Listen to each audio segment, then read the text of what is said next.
The Legend of Sirte, an op-ed piece by Dr. Jeremy Salt, an associate professor in Middle Eastern history and politics at Bilkent University in Ankara, Turkey. Previously, he taught at Bosporus University in Istanbul and the University of Melbourne in the departments of Middle Eastern Studies and Political Science.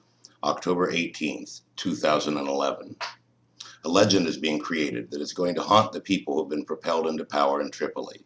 In Sirte, a handful of men have set an example of bravery in the face of impossible odds that will eventually find its place in Arab history.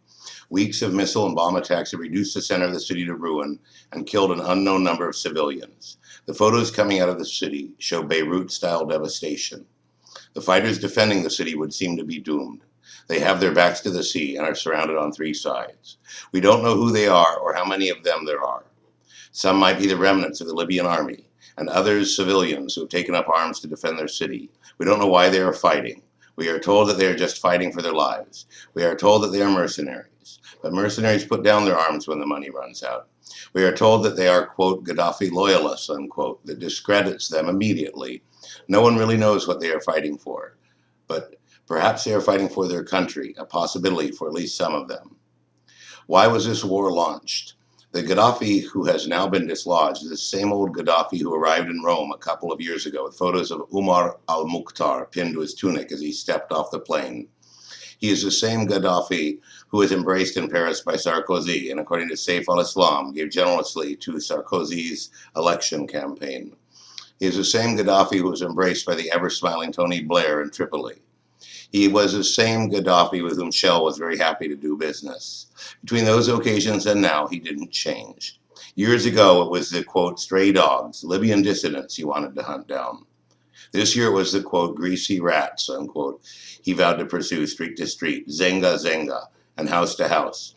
This was what gave the US, Britain, and France their justification for taking military action. This was not supposed to be about regime change, but that is how it ended. And if it was not planned from the start, it was inevitable once these three powers intervened. Whatever Libyans thought of Muammar Gaddafi, there were no signs that anything like the majority supported the uprising against him.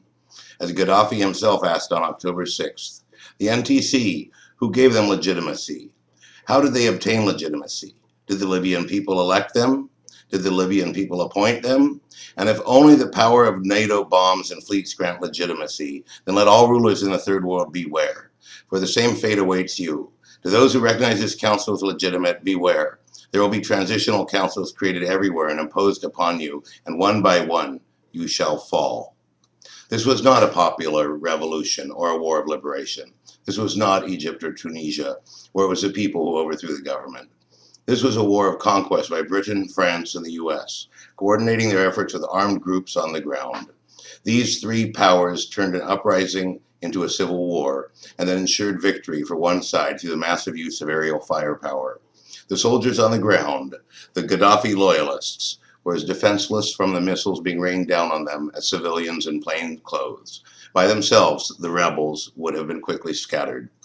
With the attack building up and the outcome all but certain, senior Libyan government officials, ministers, began to defect.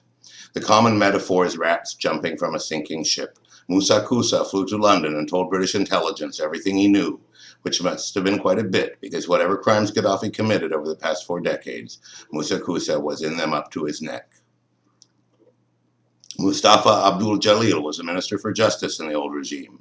He also got out just in time, deserting Gaddafi. He then agreed to head an interim governing council set up in collaboration with the attacking foreign powers. People who do this kind of thing are usually called traitors. In the Second World War, Marshal Pétain collaborated with the Nazis and would have been executed afterwards, but for his advanced age and his distinguished war records in 1914 through 1918. William Joyce, Lord Ha-Ha, as he was known, was executed just for broadcasting Nazi propaganda against his own country, Britain.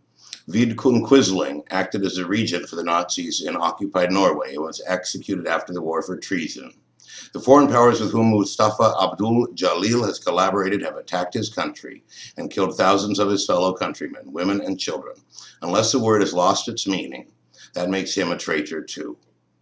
With NATO planes clearing the path ahead all the way to Tripoli and then to Sirte, the end result was inevitable. Without air cover and without ground defense against aerial attack, the Libyan army, the Gaddafi loyalists had no chance. There are numerous parallels in the long history of Western attacks on Muslim countries. In 1882, a British fleet bombarded Alexandria and then blamed arsonists and brigands for the massive destruction they had caused.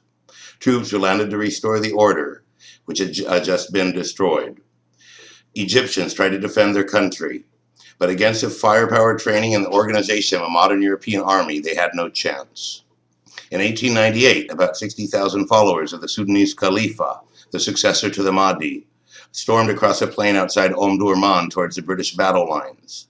It was their country, and they fought for it with enormous bravery, but against Maxim guns, lined up in a row, on the battlefield, they also had no chance. There were exceptions to the rule. In the early 1880s, the Sudanese destroyed the Hicks Expeditionary Army, but that was before the invention of the Maxim gun. In 1896, an Ethiopian army all but wiped out an Italian army in the Battle of Adawa. Nearly 4 decades, an Italian army invaded Ethiopia again. Nearly 4 decades later, an Italian army invaded Ethiopia again, suffering severe battlefield defeats before superior weaponry and the use of mustard gas gave them victory. Driven into exile, the Emperor Haile Selassie told the League of Nations, "It was us today, it will be you tomorrow." Indeed it was. In 1911, the Italians invaded Libya, but failed to penetrate the interior because of the resistance of the Senussi tribes and the small Ottoman force sent to do what it could.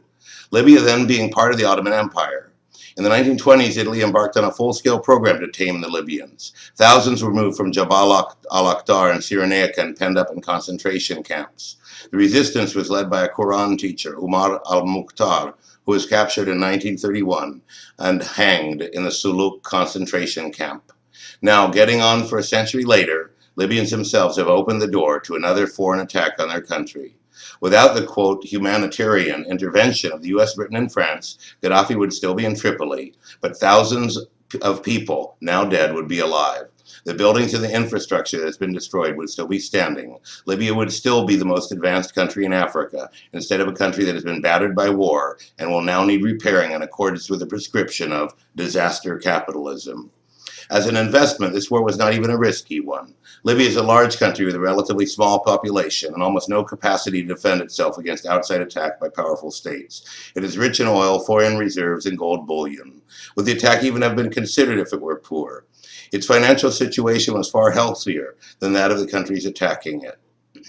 The notion that this was done for altruistic reasons has to be scotched immediately.